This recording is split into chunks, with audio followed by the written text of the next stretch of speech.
The ninth parak of Sefer Yehoshua deals with people by the name of the Givonim, excuse me.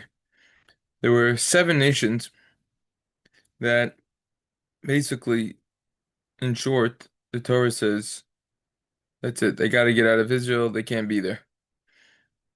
And there's a whole discussion about the Givonim, exactly what they did and what their status was. Try to go through it, and we'll see in the upcoming sessions the exact details about the Givonim and exactly what happened and the lessons that we could learn even nowadays. Pasuk begins by Shmoya Kol Malachim Asher Be'ivar Yardin, that it was when all of the kings on the other side of the Jordan that they heard. There's a whole discussion exactly what did they hear. Bahar is talking about in the mountain. B'Shefela, this is talking about the lowland. Be'emek, the Metzudas Sian says. B'Kol Chofayam, an entire seashore, Hagadol that is big. The Great Sea, the Mediterranean Sea. Almu Halavanon, opposite the Levanon. And now here are all the different type of people. The Chiti, the Amori, the Knani, Haknani, Haprizi, Hachivi, Yibuse. All those groups of people, they all heard about what happened. It's a whole discussion exactly what they heard. According to the Mitsudas David, they heard Asher Kavshu Asai Beroiv Am Ubitachbula. They heard that the Jews conquered Ai successfully because of all of their military tactics that were applied. Others say differently. The Malbim also says this way, but according to the Ralbag, they heard about Yericho and Ai that they were conquered one by one. And the kings, they therefore said, wait a second, we're conquering this one by one. Okay, so now if we join up together, then we will be victorious. They won't be able to get us. We should become allies. We'll come back to that. That's what they heard. V'yiskabsu yachtov. They gathered together. Lihilochim im Yehoshua v'im Yisrael pe'echad. They gathered together to wage war against Yehoshua and the Jews pe'echad. Pe is usually a mouth. Doesn't mean that over here. Uncle says siyachada, which means one group. It's interesting that the pasuk uses this language of pe, which means mouth. Perhaps it could be symbolic of a similar language, sharing the same language. It symbolizes unity.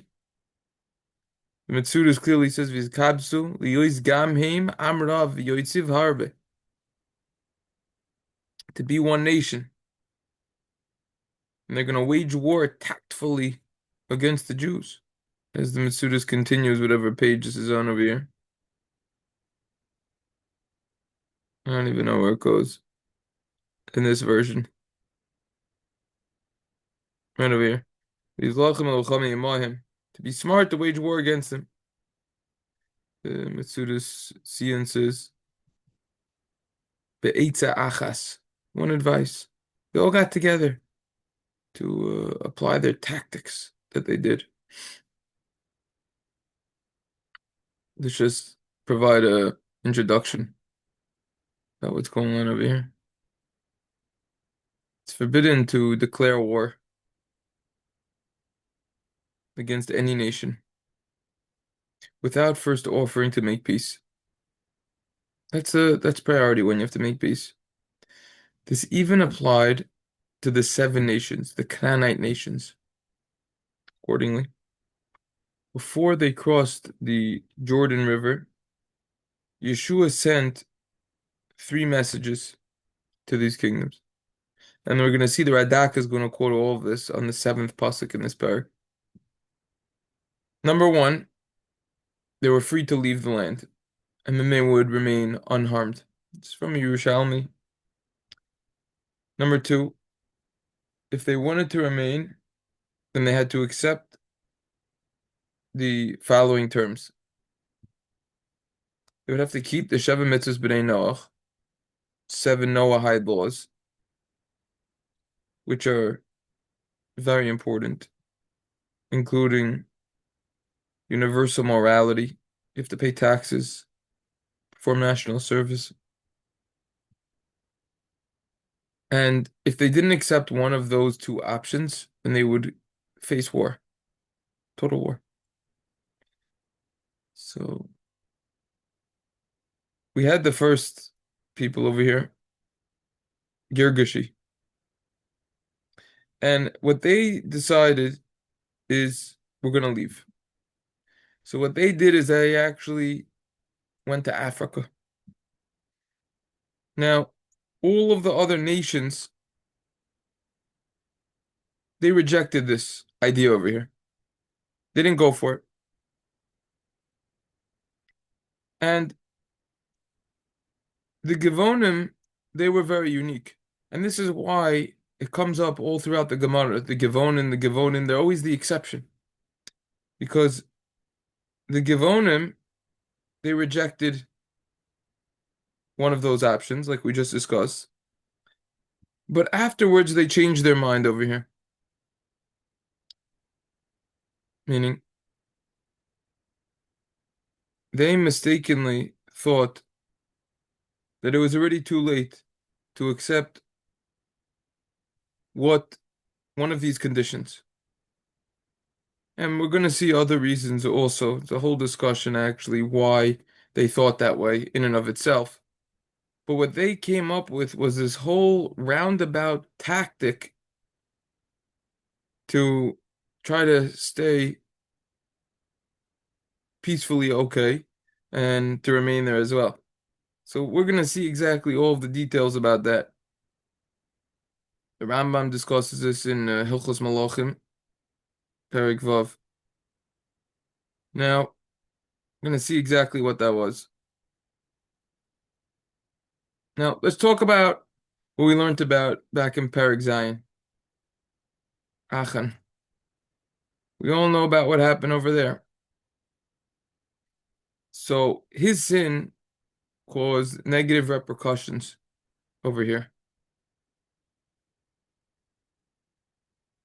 Those negative repercussions were that the Canaanite nations thought, oh, we could actually be victorious over here. Right? Because what happened over here? Originally, they were intimidated. They found out about what happened with Yericho. The walls came down, they miraculously disappeared, and the Jews were victorious over there.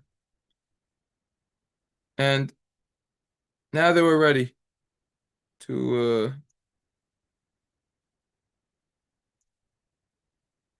they were afraid. But after the Battle of Ai, when the Jews lost that initial battle, they said, "Oh, the Jews aren't invincible anymore." And even though the Jews ended up winning the whole war over there with Ai, still they saw that's it. They're not undefeated, so to say. So, furthermore, the Jews, Yehoshua, they relied on a military strategy rather than actual miracles.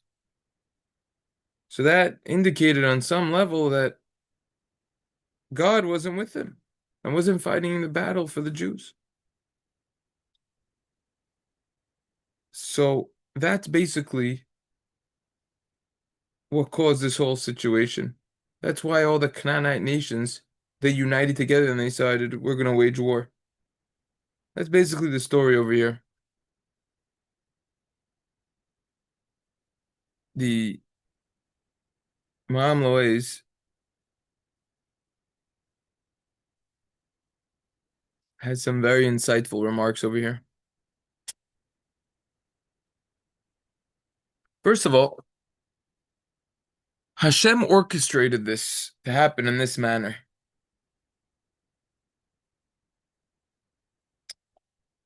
They ended up being, they applied a little trickery. We're going to see the Givonim. And the Jews applied trickery in the battle with Ai, right? That was a whole ambush. They set up a trap. Hashem only wanted that to happen so that it appeared like we were just using military tactics in order to pay psychological warfare, to get in the minds of other nations saying, oh wow, the Jews aren't so invincible after all. And to make them believe that the victorious of the Jews was based on military tactics. That would cause a hardening of their heart and for them to want to wage war against the Jews with unity, and it would be easier for the Jews to defeat all of them in one swoop, one shot, as opposed to having to have many small battles. So I'm explaining another idea over here. These are actually the three letters. He's recapping them. We already discussed them. We're going to see that more in the Radak. So we don't need to do that over here. But he has a question about these three options that they were given. In Parsha Shoftim, we're commanded, when you come close to a city to wage war against it, you should call out for peace. You should make peace. If they agree to peace, so then they have to fulfill the conditions that we just discussed, and included in that is not worshiping idolatry. The taxes they have to accept upon themselves, etc. Everything that we just discussed. We're not allowed to touch them then. If they don't agree, we wage war against them, except for the children and the women.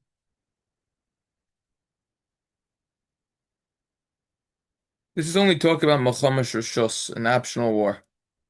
However, Milchamas Chayva, an obligatory war, such as the war against the seven nations, the halacha is that we don't call out and ask them if they want to make peace. Why then did Yehoshua send these letters and give them the option, give even these seven nations the options of peace? Furthermore, one could ask a question. If Yehoshua sent to the Givonim and pursued the path of peace with them, offered them peace, why then did the Givonim need to come up with this whole circumvented tactic to try to get accepted? And we'll see exactly what that tactic is and what they tried to do in the next session. But why did they come up with this whole other plan? Rather, the explanation is as follows. This idea of we don't call out to the other nations, and even if they agree for peace, we don't receive them, these other seven nations, that's because there's a legitimate concern that the only reason why they're going to make peace is in order to save themselves and in order to continue to live. But the truth of the matter is, Havodah Zorah dayin mushreshes belibam. The idolatry is still rooted in their hearts. Deep down, they still are going to worship their idols. And there's a legitimate concern that they're going to remain and intermingle too much, mix with the Jews too much. And they are going to be bad influences on the Jews and spread their idolatry.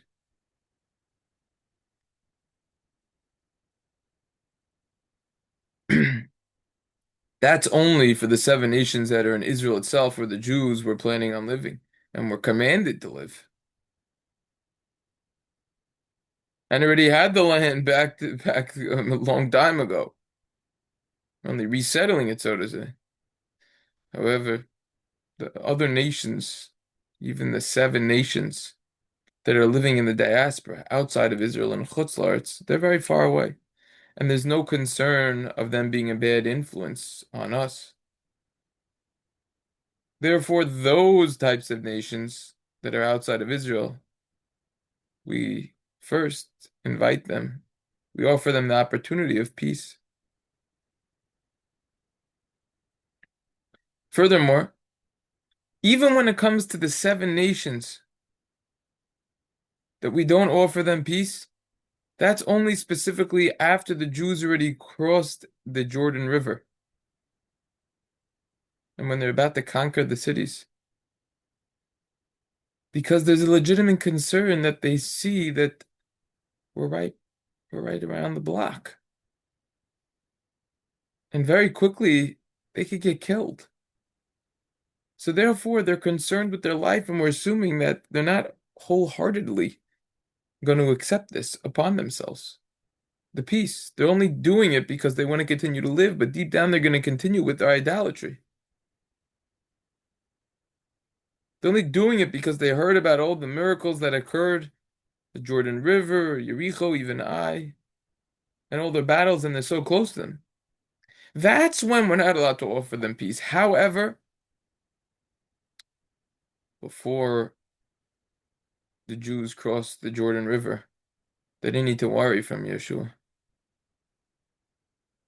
They weren't concerned about Yeshua. All those miracles that happened. First of all, they're far away. The Jews aren't here yet. Second of all those miracles that happened only happened in Moshe's merit.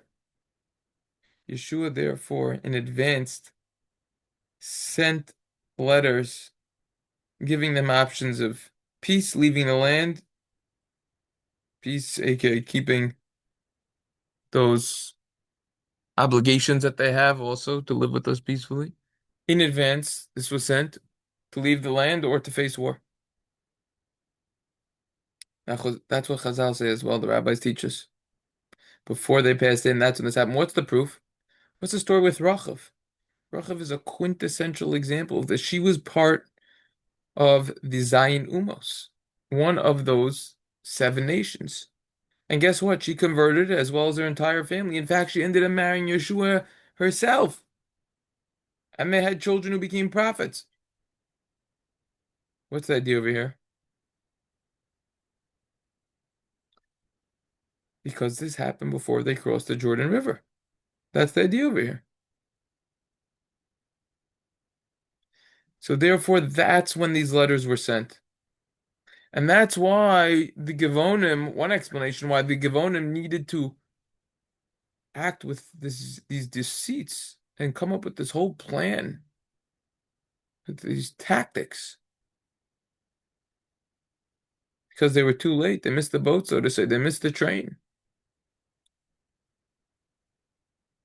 That's what they were concerned about.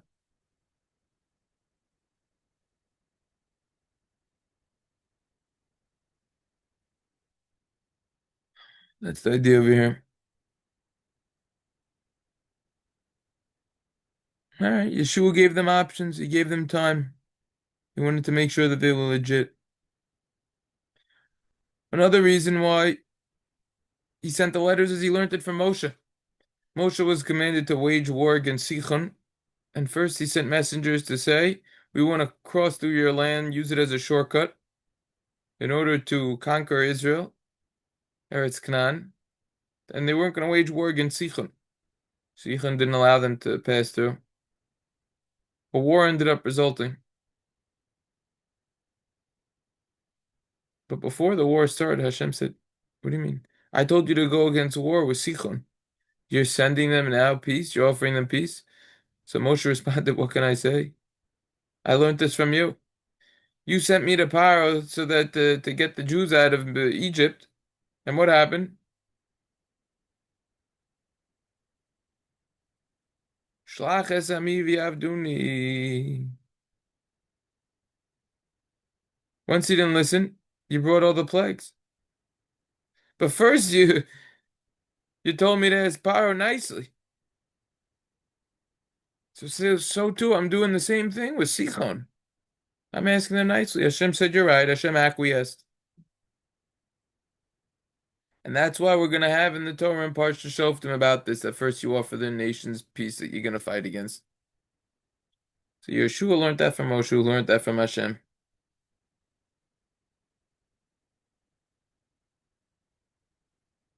Why didn't anyone else do this other than the Givonim? The nature of Israel is anyone who was born there and grew up there had midas tovos, good characteristic traits. aka not lying, not acting with deceit, because that's considered a big sin. So therefore they said, let's do a war. Let's not do the trickery like the Givonim were doing.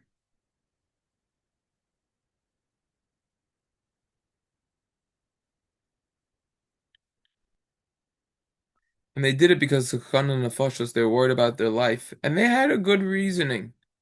behind why they did this. The Givonim said, wait a second, we come from the Chivim. Chivi.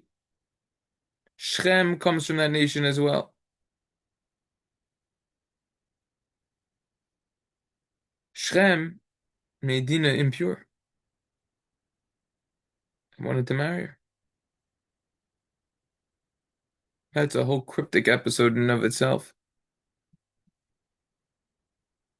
So what happened? Yaakov's children acted with trickery. They said it's an embarrassment. We can't marry. We can't have someone in our family who's uncircumcised. Only if you agree to all circumcise yourself, then we could talk. That's what they did. And then on the third day after the circumcision, when it's the most painful day, they took matters into their own hands. That's the whole episode over there. They took care of those people over there.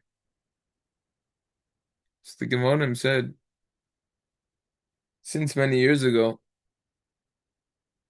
your ancestors acted with deceit. We're also going to act with deceit. That's why they acted with the deceit. They learned it from Yaakov's children.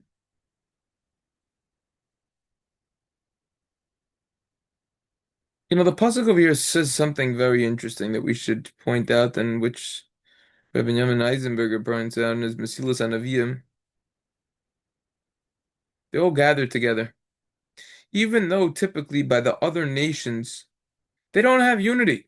You look around the world, all the different languages, all the disunity that's around. However, they still unified because Hasina Mekalkelis is Ashura. Hatred could mess up the normal way of acting, cause them to act up and to get together. That's how much they hated the Jews. Rashi actually says this in Bereshis Lamed Vav Lamed Hey.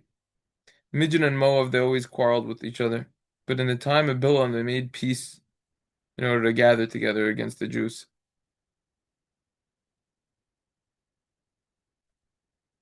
So that's the first two psukim. We could continue a lot more. We could do this whole parak, but we try to make it more bite-sized, so to say, digestible.